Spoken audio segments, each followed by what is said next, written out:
Well, happy homebrew something. I don't know what day I'll actually put this out because as of right now, my computer's on this, on the blink, the fritz, the blitz, whatever.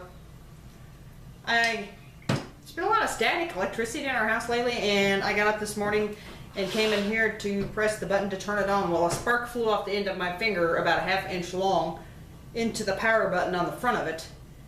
And it turned on for a moment and then turned back off. And then when I went to press the button, it came on for a second and then turned back off. So Kevin Clements suggested that I unplug it for 24 hours to see if perhaps one of the capacitors in there got overcharged. So while we're trying that, if all else fails, I do have another motherboard that is supposed to work in that computer with the components that I have, considering the thing is basically a dinosaur. So anyway, I've been very busy, as you can see right back here. 5 gallons of cherry wine that made today. Also made a gallon of Welch's Concord grape wine. Cheap, easy, we'll see how that turns out. And also a 1 gallon batch of elderberry wine. So, been very busy. This is my oaked vanilla rum porter, and so far no luck with the carbonation. As I said, it's been kind of cool in the bathroom where I keep this because I always put all my 6-packs of beer in our spare shower just in case something were to decide to blow up, although I've never ever had that problem. I had a couple that were gushers once or twice, but come to find out when they were chilled down, then they were fine. So anyway, this is going on, was it 3, maybe 2.5, 3 weeks? And I usually have carbonation in all my beers at least in 2 weeks time. So like I said, it's not, so far it's not looking very good. I've been in there stirring it up. Well, I got a little more carbonation than what I've had, so keep your fingers crossed. Oh, we actually do kind of have a head on it this time, and we have carbonation, so good. Per the suggestion of Dan, or Arrogant Bastard Ale, I've been in there shaking, that don't look good, does it? Just like the chicken neck in that video. Been in there shaking the bottles up to disturb the yeast a little bit, and like I said, it's been rather cool in that bathroom, so. But this is the most carbonation that it's had so far, so I think there is hope.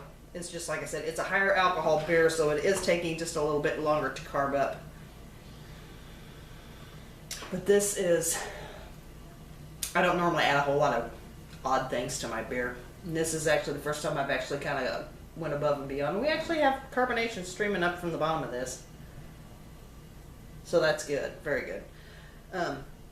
So it's like I said, this has rum, vanilla extract stuff in it, actually from real vanilla beans, and the oak cubes, which I have used oak before, but just not rum and vanilla and stuff. And then the next beer that's coming up that is still in the primary, well actually secondary, is the Ancho Cocoa Porter, which I had to order some cocoa nibs because I neglected to put the cocoa powder in it when I was boiling, which was my original intention. So it's gone like another week past where I wanted it to. It got up to the heat level that I wanted. Luckily I didn't have to add anything else. I just set on the peppers that were in there, and in about a week and a half, probably like a week and a half, maybe almost 2 weeks, it got to the heat level that I wanted. And then luckily, like the next day, my cocoa nibs came in. So now the cocoa nibs are in there, and then I'll go out and I'll actually show you a sample of that as well. So it's like I said, I want to bring the cocoa flavor back up in that beer, the chocolate flavor, whatever, to kind of counteract with the heat from the peppers. But so far and stuff, it's actually pretty tasty. So let's try this one. This has a really nice vanilla smell to this. It's not overpowering. I don't know if anybody's had the, oh, I can't remember, but the Breckenridge Brewing vanilla porter that they have. It's not as powerful as that. It's just a nice subtle smell of vanilla. Can't really pick up any of the rum, but when you taste it, you actually pick up the rum then. It's not an alcohol flavor of the rum. It's very, very subtle.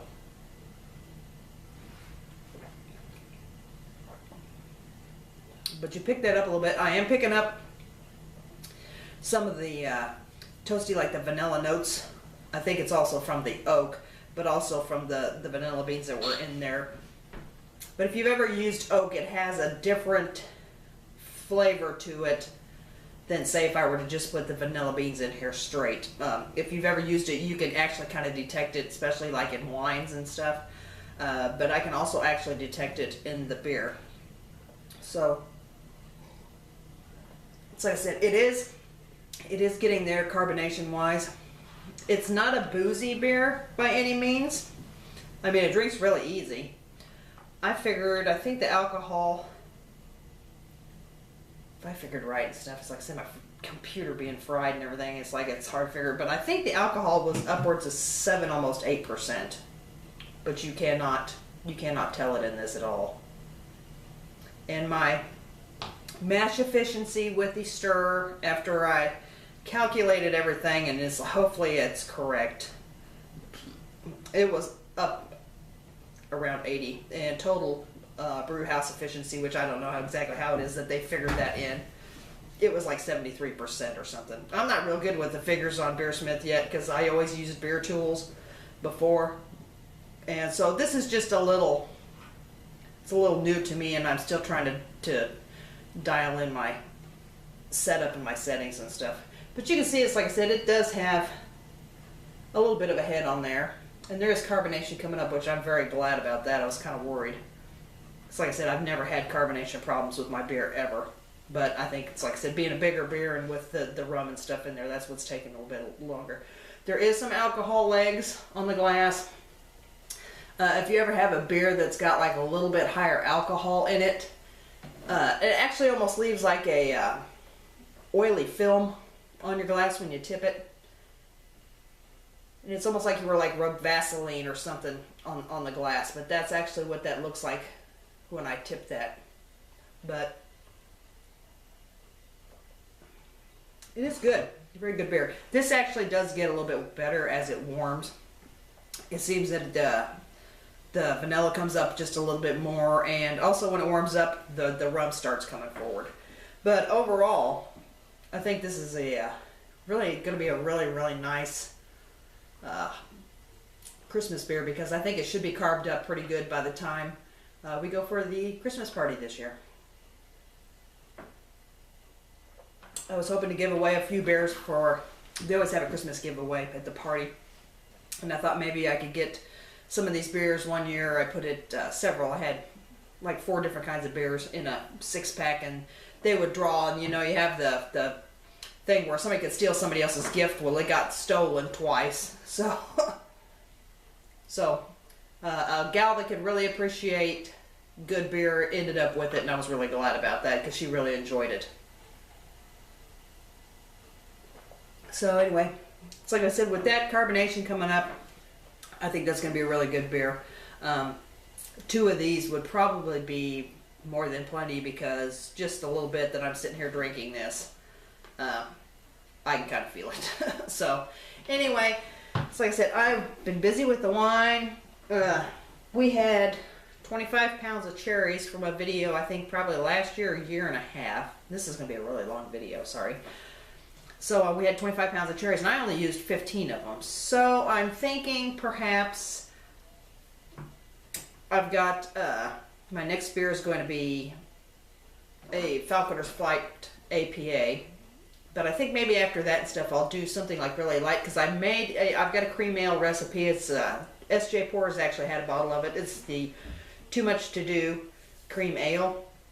And I think maybe, just maybe, I might put some cherries in that. So I have like a cherry cream ale. Nice light drinking summer beer perhaps. So anyway, or make a cobbler or something, I don't know. But so I'll have video of the winemaking and everything at a later date. I want to get a little farther into when I actually add the yeast and stuff, because right now it's just sitting in a bucket, so how exciting is that? And hopefully maybe by then I'll have figured out what's wrong with my computer. If not, there may be video of me tearing that down as well. So like I said, I don't have a whole lot going on as far as, you know, exciting things. I have some food videos or cooking videos, I guess, that I could have edited, but they're on the computer that's dead. So anyway, hopefully Kevin Clements' fix for that will work. So like I said, I guess I'm gonna have to discharge myself on something metal before I even touch the thing. So it's like I said, there was a spark. I'm not kidding. It was about 1/2 inch off the end of my fingertip into that power button. And I never even touched the power button, and it came on. So somebody called me Magneto. So anyway, well, I'm just gonna go ahead and end this video and stuff. Like I said, I need to get in the tub because I'm tired and my back hurts. So maybe I'll go soak for a little bit. No bathtub video, sorry guys. So anyway, so cheers, 17, happy homebrew, whatever day I actually end up posting this video. If it's a couple weeks, I apologize. So, enjoy the fruits of your labor. Brew good beer.